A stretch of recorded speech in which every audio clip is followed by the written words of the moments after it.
السلام علیکم رحمۃ اللہ وبرکاتہ۔ عورت ایک ایسی مخلوق ہے جسے اللہ نے عزت اور محبت کے لیے پیدا کیا، لیکن آج بھی اس کی وفاداری کا جواب دھوکے سے دیا جاتا ہے۔ اسلام نے عورت کو بہت ہی اعلیٰ مقام دیا ہے۔ کیا واقعی عورت کو دھوکہ دینا آسان ہے؟ پیر ارمن رضا قادری کے آج کا بیان کو ہر مرد اور عورت کو ضرور سننا چاہیے، ہو سکتا ہے کسی کی سوچ بدل جائے۔ عورت کو حقوق دلانے کے لیے بہت سارے لوگ بہت ساری غلط باتیں کرتے ہیں۔ جو لوگ یہاں سے کسی کو لے جاتے تھے نا دبئی، دھوکہ دے کے اور لے جاتے تھے یورپ میں، عرب ممالک میں دھوکہ دے کے لے جاتے تھے، تو وہ بھی کوئی خواب ہی تو دکھاتے تھے کہ اتنے لاکھ تنخواہ ہوگی، اتنا کچھ ہوگا۔ وہاں جا کے پتہ چلتا تھا کہ جیب سے بھی دینے پڑیں گے کچھ۔ بہت سارے لوگ ایسے ہوتے ہیں، وہ سارے خوبصورتی کے نام پر ہی دھوکہ دیتے ہیں۔ آپ کو پتہ ہے کہ جو آدمی کسی کو لالچ دیتا ہے تو کسی کو لوٹنے کے لیے اسے لالچ دینا بڑا ضروری ہوتا ہے۔ لوگ پہلے لالچ دیتے ہیں پھر لوٹتے ہیں، پہلے مکمل لالچ دیتے ہیں، یہ چیز مل جائے گی، یہ چیز مل جائے گی۔ لوگ مکمل لالچ دیتے ہیں، اس کے بعد پھر لوٹتے ہیں۔ اور اگر لالچ نہ دیں تو کوئی آدمی قابو آئے گا؟ لوگ لوٹتے ہیں لالچ دے کر۔ اچھا، اب وہ جو جس کو لالچ دیا جا رہا ہوتا ہے وہ کہہ رہا ہوتا ہے کہ نہیں نہیں تمہیں نہیں پتا، وہ اس وقت ماننے کو تیار نہیں ہوتا۔ وہ کہتا ہے اتنی خوبصورت باتیں کر رہا ہے، اتنی اچھے پیغام دے رہا ہے، تم میرے دشمن ہو، تم مجھے منع کر رہے ہو۔ ہوش تب آتی ہے کہ جب سب کچھ لٹ جاتا ہے۔ عورت کو ویسے بھی قابو کرنا بڑا آسان ہوتا ہے۔ اعلیٰ حضرت بریلوی رحمۃ اللہ علیہ فرماتے ہیں بیٹیاں نازک شیشیاں ہوتی ہیں، ان کو تو ذرا سی چوٹ لگے تو ٹوٹ جاتی ہیں۔ دیکھیں کتنا بڑا جملہ کہا بریلی کے امام، نازک شیشیاں ہیں، ذرا کوئی آدمی گمراہ کرتا ہے، ذرا خراب کرتا ہے۔ اب دیکھیں نا، یہ جو بچیوں کو بچے مس گائیڈ کرتے ہیں، انہیں بڑے بڑے خواب دکھاتے ہیں، وہ بیچاری ماں باپ کو چھوڑ کے، بہن بھائی کو چھوڑ کے اس کے ساتھ شادی کرتی ہے، پھر جو اس کا بعد میں حشر ہوتا ہے، آپ ادلیاں نو سردار پہن تکے تو شرما والیاں نو جھوٹے ڈولیاں دے۔ پھر وہ بیچاری ماں باپ رکھتے نہیں، وہ ظلم کرتا ہے، تو کتنی بڑی تکلیف میں وہ بچی آ جاتی۔ نازک شیشی ہوتی ہے نا تو ٹوٹ جاتی۔ یہی حال اب جدید خواتین اور یہ جو کچھ اینکر پرسن ہیں، یہ اصل میں نا یہ آپ کو سیاست سکھاتے ہیں، لیکن یہ مادر پدر آزاد لوگ ہیں، بالکل آزاد۔ یہ تو علماء شور نہ کریں، بات نہ کریں، گفتگو نہ کریں، مشائخ بات نہ کریں، اور یہ جو کچھ سنجیدہ اور دینی طبقہ ہے یہ کچھ شور نہ کرے، یہ تو روڈوں پہ ننگے ہو کے آ جائیں ماشاء اللہ۔ خوفناک نظریہ رکھتے ہیں یہ لوگ۔ عورت کو کہتے ہیں تیرے حقوق ہم تجھے لے کے دیں گے۔ مثلاً وہ کون سا حق ہے جو تم نے لے کے دینا ہے؟ میرے نبی کریم صلی اللہ علیہ وسلم نے اس کو بیٹی بھی بنایا ہے، اس کو بہن بھی بنایا ہے، اس کو ماں بھی بنایا ہے، اسے بیوی کا عالی شان رتبہ بھی عطا فرمایا ہے۔ اور چونکہ بیٹی کا بھی حق بڑا بیان کیا جاتا ہے، بہن کا بھی، ماں کا بھی، اور بیوی کے معاملے میں لوگ سمجھتے ہیں کہ زیادہ بات نہیں کرنی چاہیے، شاید مسئلہ خراب ہو جائے۔ حالانکہ نبی پاک صلی اللہ تعالیٰ علیہ وسلم نے بیوی کے بارے میں پتہ کیا فرمایا؟ فرمایا جب تم نکاح کر لیتے ہو تو اپنا ایمان محفوظ کر لیتے ہو۔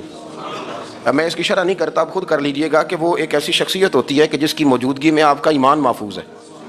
اب میں نہیں سمجھتا کہ اس سے بڑی بات کوئی اور ہو سکتی ہے، جس کی موجودگی میں آپ کا ایمان، اور بھائی یہ حدیث پاک عرض کر رہا ہوں، نکاح جب کوئی کر لے تو اس نے اپنا ایمان مکمل کر لیا۔ اس کا معنی یہ ہوا کہ آپ کا ایمان محفوظ ہے اس کی موجودگی میں، تو اس سے زیادہ بھی، یعنی ایمان سب سے قیمتی چیز ہے نا، تو اس کے محفوظ ہونے کی وجہ حضور نے نکاح بیان کر دی۔ اب میرا خیال ہے بی بی اگر کوئی اس سے بڑا حقوق مانگے گی تو بے وقوفی کرے گی۔ اتنا بڑا درجہ نبی کریم نے اسے عطا کر دیا، اتنا بڑا مقام دے دیا کہ تو خامند کے ایمان کے محفوظ ہونے کا ذریعہ بن گئی ہے۔ عورت کو جو حقوق رسول کریم صلی اللہ تعالیٰ علیہ وسلم نے عطا فرمائے، نبی پاک نے جو حقوق دیے، دیکھیں نا، حضرت عبداللہ ابن عمر رضی اللہ تعالیٰ عنہ کی اہلیہ بیمار تھی، تو جلدی جلدی سے وہ آئے، تو جب بہت جلدی ہو، سفر بڑا شدید تھا، تو آپ نے جلدی سے نماز ادا کی، جلدی سے چلے۔ آپ کے خادم کہنے لگے حضور خیریت ہے؟ فرمایا میری بیوی بیمار ہے۔ تو اس نے عرض کی حضور آپ کی اہلیہ بیمار ہے، تو آپ نے نماز بھی جلدی سے پڑھی، سفر بھی جلدی جلدی کیا۔ تو فرمانے لگے یہ وہ چیزیں ہیں جو ہمیں مدینے والے رسول نے سکھائی۔ آپ اس کیفیات کو سمجھیں کہ حضور صلی اللہ علیہ وسلم نے درس دیا۔ اور پھر ایک اور بہت بڑی بات، یہ فضیلت کسی اور کو نہیں دی، جو عورت کو حضور نے فضیلت دی، یہ فضیلت کسی اور کو نہیں دی۔ کبھی حضور نے فرمایا کہ تمہارا ابا تمہارے ساتھ بہت سخت رویہ کرے تو تم نے اس کو اس سختی پر داد دینی ہے؟ فرمایا چلو اگر وہ زیادتی بھی کرے تو تم نے اس کے ساتھ سلوک اچھا ہی کرنا ہے۔ لیکن آپ ایک بات کو سمجھے نا کہ بچے کے بارے میں، بیٹے کے بارے میں، بیٹی کے بارے میں فرمایا 10 سال کے ہو کے نماز نہ پڑھے تو سختی کرو، تمہارا ڈنڈا بھی لٹکنا چاہیے۔ بہت ساری جگہوں پہ بہت سارے لوگوں کے لیے سختی کا حکم دیا، لیکن عورت کے لیے حضور نے جو جملے کہے اصل میں ہم سمجھتے ہیں کہ یہ ایک بات ہے مشہور ہو گئی ہے روایت حدیث، تو بس اس کے پس منظر پر اور جملوں کے حسن پر شاید معاذ اللہ غور کرنے کی ضرورت نہیں، ذرا اس لفظ کی تاثیر پر غور کریں۔ حضور نے فرمایا عورت ٹیڑھی پسلی سے پیدا کی گئی ہے، یہ ٹیڑھی ہے، اس کو سیدھا کرنے کی کوشش کرو گے تو ٹوٹ جائے گی۔ تو حضور پھر ہمارے لیے حکم کیا ہے؟ فرمایا جیسی ہے تم اسی کے ساتھ نبھا کرو۔ آپ سمجھیں کہ اتنا محفوظ حضور نے درجہ دے دیا بی بی کو، اتنا محفوظ کہ فرمایا غلطی بھی ہو تو میرے غلاموں تم اس کے ساتھ نبھا کرو، گزارا کر لو۔ کو کیا اور حق چاہیے عورت کو، جس کو اس کی غلطیوں سمیت نبی پاک نے قبول کرنے کا حکم دے دیا کہ اس کی کمزوریوں سمیت قبول کر لو۔ اب اس کو اور کیا کوئی کمزوریوں سمیت قبول کرتا ہے؟ کبھی آپ دکان پہ بیٹھے ہو تو آپ کہیں بھی اس میں یہ بھی غلطی، میرے مال میں یہ بھی کمزوری ہے، یہ بھی کمزوری ہے، یہ بھی کمزوری ہے، تو کر لے قبول؟ کرتا ہے کوئی؟ کوئی شخص ایسا ہو جو کسی چیز کی کمزوریاں بیان کر کے کہ اسے قبول کرو؟ پر رسول کریم صلی اللہ تعالیٰ علیہ وسلم نے نا ہمیں سبق دیا، حضور نے ہمیں درس دیا، نبی پاک نے ہمیں پیغام دیا، فرمایا یہ ٹیڑھی ہے، سیدھی کرنے کی کوشش کرو گے تو بیچاری ٹوٹ جائے گی، تو اس کے ساتھ نبھا کر جاؤ۔ آپ میری بات کو سمجھیے گا۔ چلیں میں اس پر ایک اور بخاری مسلم کی حدیث پڑھتا ہوں۔ حضرت سلمان فارسی رضی اللہ تعالیٰ عنہ اور حضرت ابو دردہ کے درمیان بھائی چارہ تھا۔ مکے سے مدینے جب لوگ آئے تو حضور نے بھائی بھائی بنایا تھا، ان کے درمیان بھائی چارہ تھا، تو ابھی پردے کی آیات نازل نہیں ہوئی تھیں، تو لوگ ایک دوسرے کی طرف جاتے تھے۔ حضرت سلمان فارسی رضی اللہ تعالیٰ عنہ حضرت ابو دردہ رضی اللہ تعالیٰ عنہ کے گھر میں تشریف لے گئے تو دیکھا کہ ان کی بیوی بڑی غمگین بیٹھی ہیں۔ تو ہم نے فرمایا بہن کیا ہوا؟ تو کہنے لگی تمہارے بھائی کو دلچسپی کوئی نہیں رہی، ہر روز روزہ رکھ لیتا ہے اور ساری ساری رات نفل پڑھتا ہے۔ حضرت سلمان فارسی کہنے لگے ٹھیک ہے کر لیتے ہیں بندوبست۔ نماز دین ہے کہ نہیں؟ دین ہے نا یہ چیزیں۔ لیکن حضرت سلمان فارسی جناب ابو دردہ سے کہنے لگے آج میں نے تیرے گھر میں رہنے رات کو، کیونکہ وہ تو ساری رات نماز پڑھتے تھے، نفل پڑھتے تھے۔ انہوں نے کہا ٹھیک ہے، ایک بستر لا کے بچھا دیا حضرت سلمان فارسی کے لیے۔ سلمان فارسی فرمانے لگے دوسرا بھی لا۔ کہا وہ کیا کرنا ہے؟ فرمانے لگے تو نے بھی سونا ہے، میں نے بھی سونا ہے، تو نے بھی سونا ہے، عشاء پڑھیں گے اور پھر دونوں سوئیں گے۔ کہا میں نے تو نماز پڑھنی ہے۔ فرمایا تہجد کے وقت اٹھ کے پڑھیں گے، اللہ کے رسول بھی رات آخری حصے میں جا کے نماز پڑھتے ہیں۔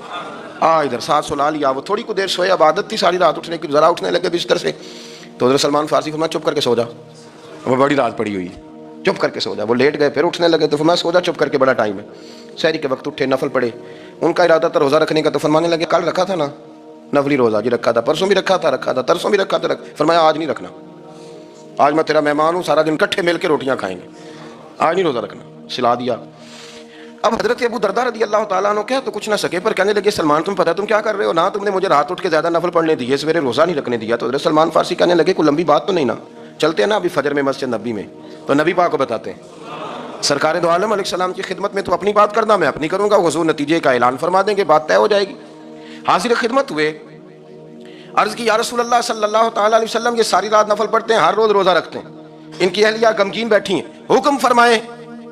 تو نبی پاک صلی اللہ علیہ وسلم نے فرمایا پھر ہوا کیا؟ یا رسول اللہ میں نے رات سلایا ہے، سحری میں اٹھایا ہے، سویرے روزہ نہیں رکھنے دیا۔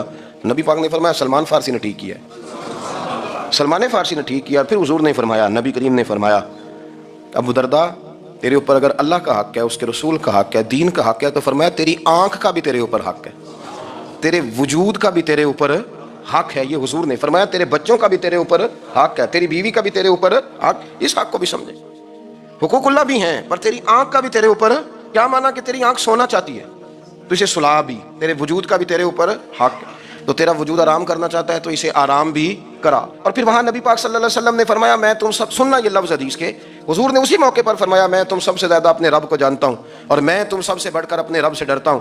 حضور فرمانے لگے میں روزہ بھی رکھتا ہوں، افطار بھی کرتا ہوں، یعنی کبھی رکھتا ہوں اور کبھی نہیں رکھتا۔ فرمایا میں نفل بھی پڑھتا ہوں اور اپنی بیویوں کو وقت بھی دیتا ہوں۔ سرکار مسجد میں بھی آتے تھے، نواسوں کے ساتھ کھیلا بھی کرتے، ان کے ساتھ پیار بھی کرتے۔ تو اتنے بڑے حقوق حضور نے بیان فرمائے عورتوں کے کہ تمہاری بیوی کا بھی تمہارے اوپر۔ لو ایک حدیث بخاری کی اور یہاں بیان کر دیتا ہوں۔ ایک شخص نے آ کے عرض کی یا رسول اللہ صلی اللہ تعالیٰ علیہ وسلم جہاد کے لیے تیاری ہو گئی ہے، صفیں بن رہی ہیں، مجاہدین کی تیاری ہے، تو میرا بھی نام لکھ دیا گیا ہے مجاہدوں کی لسٹ میں، لیکن یا رسول اللہ صلی اللہ تعالیٰ علیہ وسلم میری بیوی نے حج کی تیاری کر لی ہے اور میرے دوستوں نے، صحابہ نے میرا نام مجاہدین کی لسٹ میں لکھ دیا، تو میرے لیے کیا حکم ہے؟ یہ بخاری مسلم ہے۔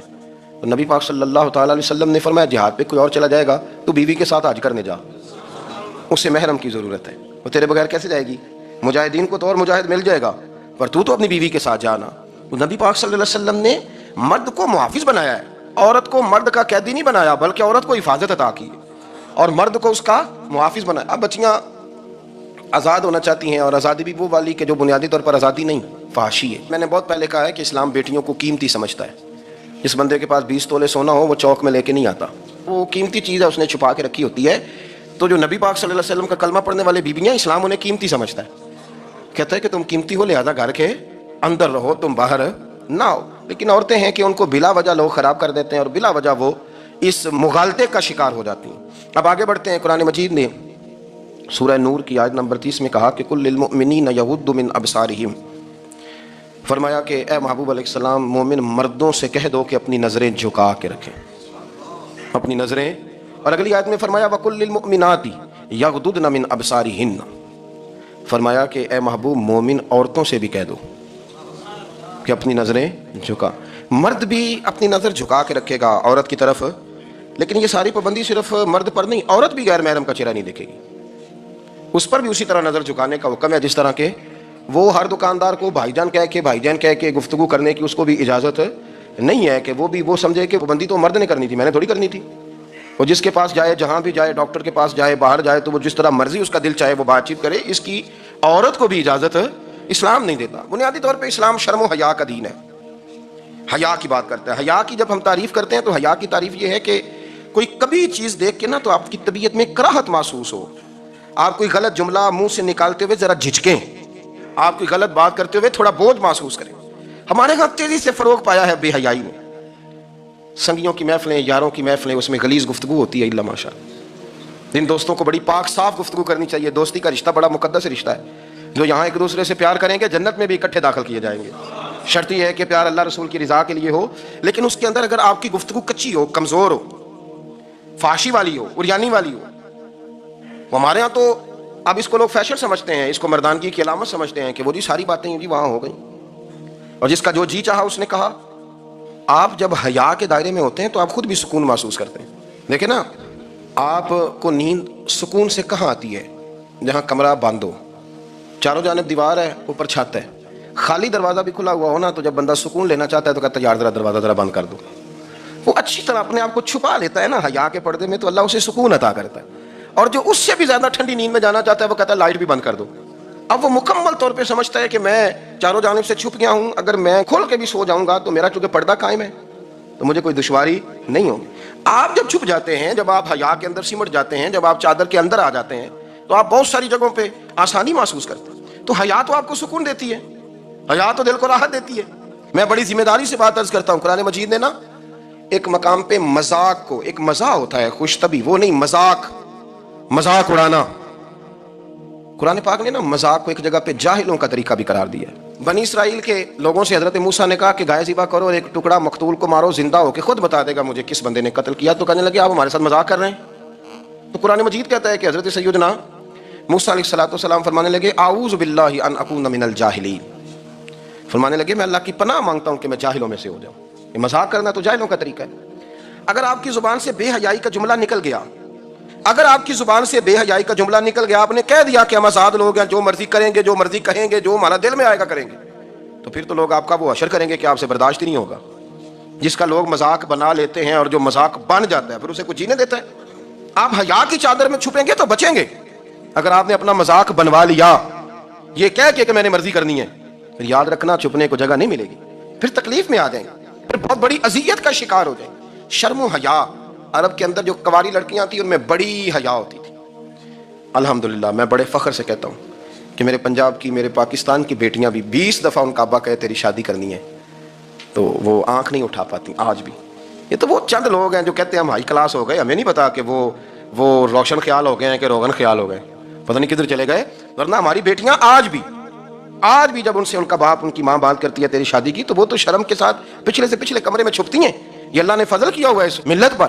تو عرب کی لڑکی بڑی حیا والی ہوتی تھی, اس سے کوئی بات کرنی پڑتی تھی تو 20 دفعہ بات کی جاتی, پھر بھی وہ عورت چھپتی پھرتی تھی. حضرت عائشہ صدیقہ رضی اللہ تعالیٰ عنہ فرمانے لگیں میرے نبی پاک صلی اللہ علیہ وسلم عرب کی کواری لڑکیوں سے بھی زیادہ حیا کرنے والے.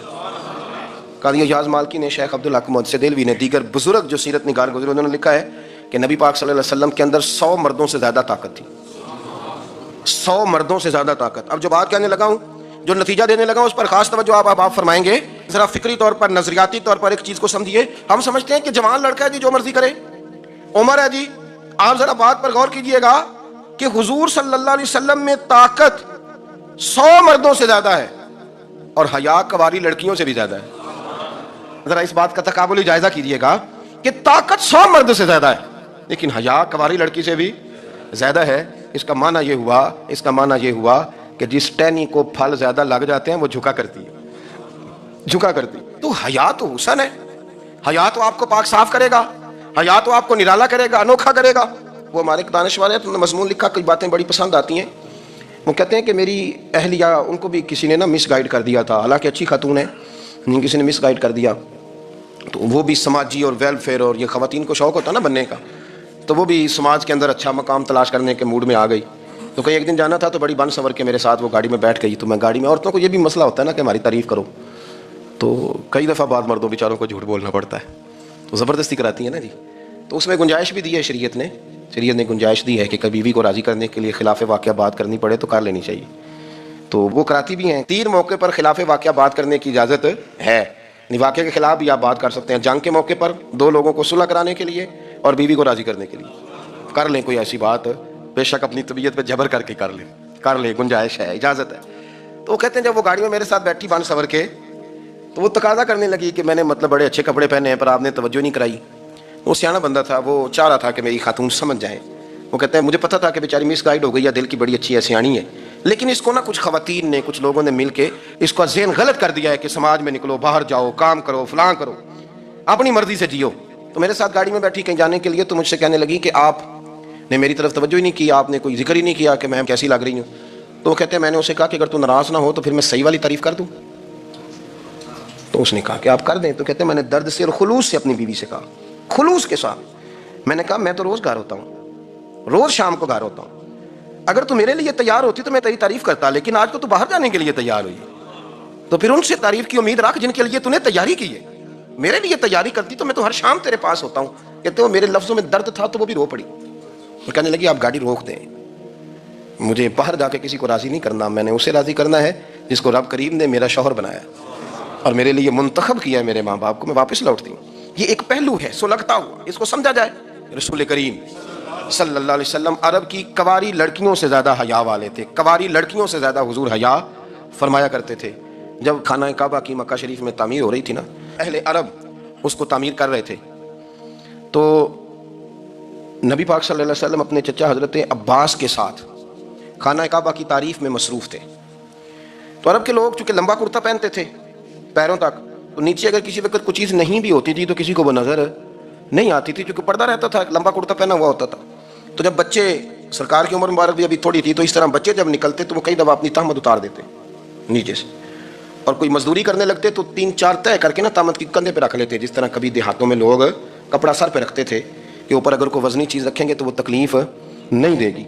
نبی پاک صلی اللہ علیہ وسلم بھی سب لوگوں کے ساتھ خانہ کعبہ کی تعمیر میں شامل تھے. تو حضرت عباس رضی اللہ تعالیٰ عنہ نے کہا حضور سے، ابھی اعلان نبوت بھی نہیں فرمایا تھا، بھتیجے آپ بھی تہمت اتاریے، یہ صحیح مسلم میں حدیث موجود، اور اس کو کندھے پہ رکھ لیجیے، آپ اینٹیں اٹھا کے لا رہے ہیں تو ذرا آپ کو تکلیف نہیں ہوگی.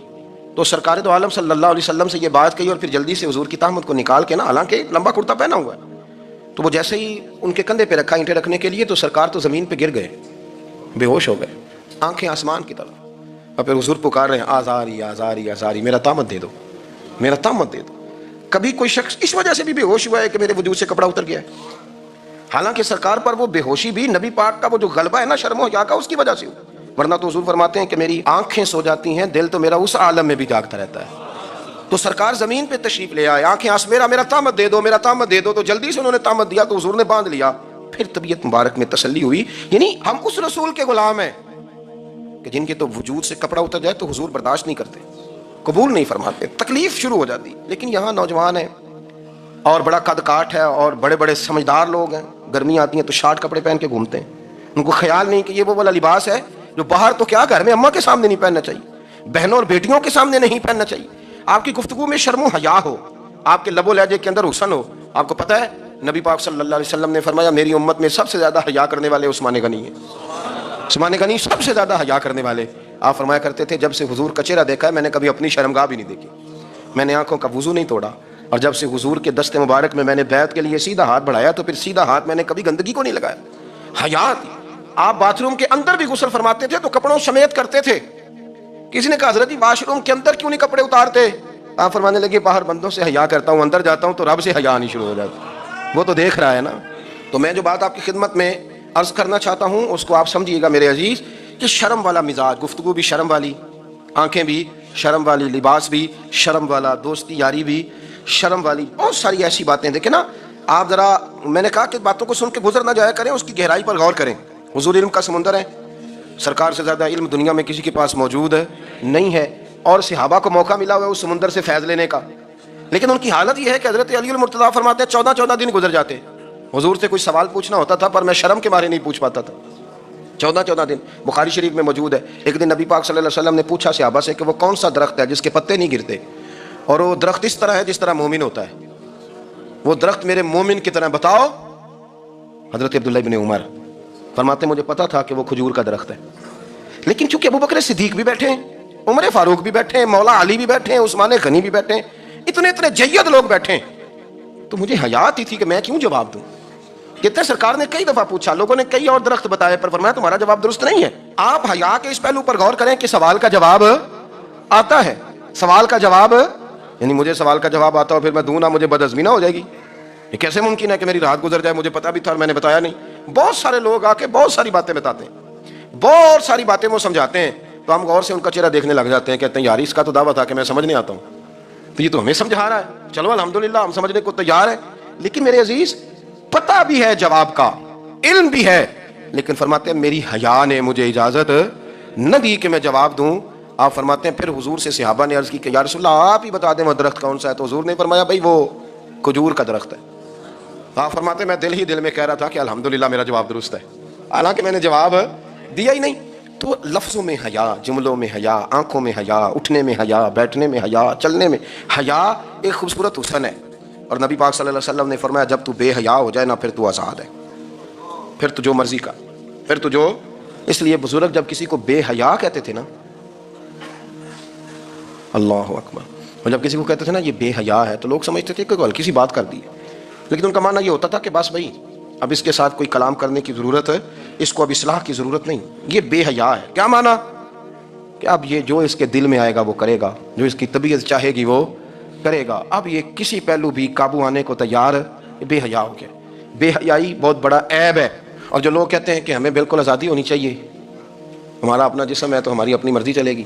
ایک وزیر صاحب ہیں، پتہ نہیں میں ان کو جانتا تو نہیں، انہوں نے سینٹ میں تقریر کی ہے، میں نے ان کی بات سنی ہے، اس نے کہا نہیں بھائی جسم رب کا ہے تو مرضی بھی تو رب کریم کی چلے گی، اور مرضی بھی اللہ کی۔ یہ مجھے تھوڑا سا مسئلہ ہے جسم پر، کبھی کبھی مجھے کثرت سفر سے الرجی ہو جاتی ہے۔